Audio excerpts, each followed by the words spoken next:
ജയിച്ചതിന് ശേഷം ഞാൻ കൃത്യമായി 5 വർഷം കരുതലുണ്ടായിട്ടുണ്ടെങ്കിൽ ഞാനൊരു വിമർശനാത്മകമായി തന്നെ പറയാം.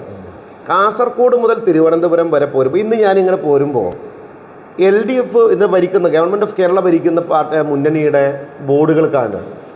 നിരവധി ബോർഡുകളാണ്. എൻ്റെയും നിങ്ങളുടെയും നമ്മുടെയും നികുതി പണത്തിനൊരു വിഹിതം ഉണ്ട് അതിനകത്ത്. PR ഡിപ്പാർട്ട്മെൻറ്റാണ്. ആ നികുതി പണം മേടിച്ച് ഈ ബോർഡുകൾ മൊത്തം വെക്കുകയാണ് പരസ്യമായിട്ടാണ്. ഞാൻ ഒരു രാഷ്ട്രീയക്കാരനപ്പുറത്ത് ഒരു വോട്ടർ എന്ന രീതിയിൽ ഞാനൊരു ചോദ്യം ചോദിക്കട്ടെ, അങ്ങനെയൊരു ചോദ്യം തിരിച്ചു ചോദിക്കട്ടെ.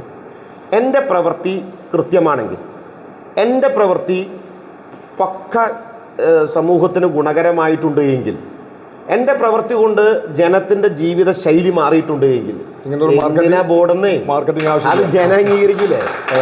ആ ചെയ്തിട്ടുണ്ട്, അത് അവർ അംഗീകരിച്ചോളും എന്ന് പറയുന്നിടത്തായിരിക്കണം ഭരണാധികാരിയുടെ വിജയം. കേരളത്തിലെ ടെക്നോ പാർക്ക് നിങ്ങൾ ആലോചിച്ച് നോക്കണം.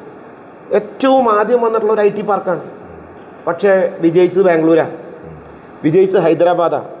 ഈ വടക്കാഞ്ചേരി നിയോജക മണ്ഡലത്തിലെ IT മിടുക്കന്മാരായിട്ടുള്ള ചെറുപ്പക്കാരുടെ തലച്ചോറിനെ ഈ വടക്കാഞ്ചേരി ഉപയോഗിച്ച് വടക്കാഞ്ചേരിയുടെ സമ്പദ്ഘടന വളർത്തിയെടുക്കുന്നതിൽ വടക്കാഞ്ചേരിയുടെ ജനപ്രതിനിധികൾക്ക് ദീർഘവീക്ഷണം ഉണ്ടായിരുന്നുവെങ്കിൽ നമ്മുടെ മക്കൾ UK-യിലേക്കും US-ലേക്കും അയർലൻഡിലേക്കും പോളണ്ടിലേക്കും ഓസ്ട്രേലിയയിലേക്കും പോവില്ലെന്നേ. ഇവിടെ അവർക്ക് കൃത്യമായി ജോലി ചെയ്യാലോ, ഇവിടെ അവർക്കുള്ള സൗകര്യം ഉണ്ടാക്കി കൊടുക്കാമല്ലോ, IT പാർക്ക് ഉണ്ടാക്കാനോ, ഒരു AI ഹബ്ബ് ഉണ്ടാക്കാമല്ലോ. കാലഘട്ടത്തിനനുസരിച്ച് മാറ്റം വരണ്ടേ? അത് ഉണ്ടാക്കാൻ സാധിക്കാതെ വിരിപ്പാക്കാൻ ബില്ലുള്ളത് പൂട്ടിക്കളയല്ലേ നമ്മുടെ കൃത്യമായ ദീർഘവീക്ഷണക്കാർ ചെയ്തത്. അത് തെറ്റാണ്. അത് ഏത് രാഷ്ട്രീയ പാർട്ടി ചെയ്താലും, ഞാൻ പ്രതിനിധാനം ചെയ്യുന്ന എൻ്റെ രാഷ്ട്രീയ പാർട്ടിയാണ് അങ്ങനെ ചെയ്തതെങ്കിലും 100% അതിനെ എതിർക്കുന്നു. ജനങ്ങൾക്ക് എന്താണ് വേണ്ടത്? എന്തിനാണ് കോടിക്കണക്കിന് ആയിരക്കണക്കിന് കോടി രൂപ ചെലവഴിച്ച് ഈ പ്രക്രിയ നടക്കുമ്പോൾ അതിലൊരു ജനപ്രതിനിധിയെ കൊണ്ടുപോകുമ്പോൾ 5 വർഷം കൊണ്ട് എൻ്റെ ജീവിതശൈലി ഗംഭീരമാകണം, എൻ്റെ മക്കൾ ഗംഭീരമാകണം എന്നുള്ള വലിയ കാഴ്ചപ്പാടാണ്. അങ്ങനെ ഓരോ വീടും നോക്കുന്ന സമയത്ത് ആ വീടും ആ നാടും ആ സമൂഹവും ആ സമാജവും ഒക്കെ രക്ഷപ്പെടുകയാണ്. ആ ശൈലിയിൽ നിന്ന് വടക്കാഞ്ചേരി പിന്നോക്കം. നമ്പർ 2, ആ ടൂറിസം മേഖല വിജയിപ്പിച്ചില്ല. നമ്പർ 2 എന്ന് പറയപ്പെടുന്നത് ആരാ ഇവിടുത്തെ യഥാർത്ഥ ജോലി കൊടുക്കുന്ന ആളുകൾ കേരളത്തിൽ? അതിലിപ്പോൾ വടക്കാഞ്ചേരി ആ ഭൂപടത്തിൽ പെട്ടിരിക്കുക. കേരളത്തിൽ യഥാർത്ഥ ജോലി കൊടുക്കുന്ന ആൾ 1 വാഴക്കൊമ്പൻ, 2 അരിക്കൊമ്പൻ, 3 ചക്കക്കൊമ്പൻ, 4 കാട്ടുപന്നി, 5 പോത്ത്.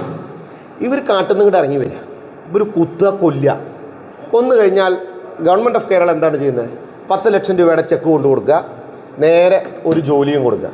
അപ്പോൾ യഥാർത്ഥത്തിൽ PSCയുടെ പണി ഇവിടെ എടുക്കുന്ന വന്യമൃഗങ്ങളാണ്. അങ്ങനെയാണെങ്കിൽ ഈ PSC മെമ്പർമാർക്ക് കൊടുക്കുന്ന ആ കാശ് മുഴുവൻ ചാക്കിലാക്കി അരിയാക്കിയോ ഗോതമ്പാക്കിയിട്ടോ നേരെ വന്യമൃഗങ്ങളുടെ ആവാസ സ്ഥലത്ത് കാട്ടിലേക്ക് അങ്ങോട്ട് കൊണ്ടിട്ട് കൊടുത്താൽ അവറ്റുകൾ പിന്നെ ഇറങ്ങിയിട്ട് ജനവാസ കേന്ദ്രത്തിലേക്ക് വരില്ലല്ലോ. അങ്ങനെ ഒരു പ്രക്രിയ ചെയ്യാനെങ്കിലും ഇവർക്കൊരു ദീർഘവീക്ഷണം വേണ്ടിയിരുന്നില്ലേ?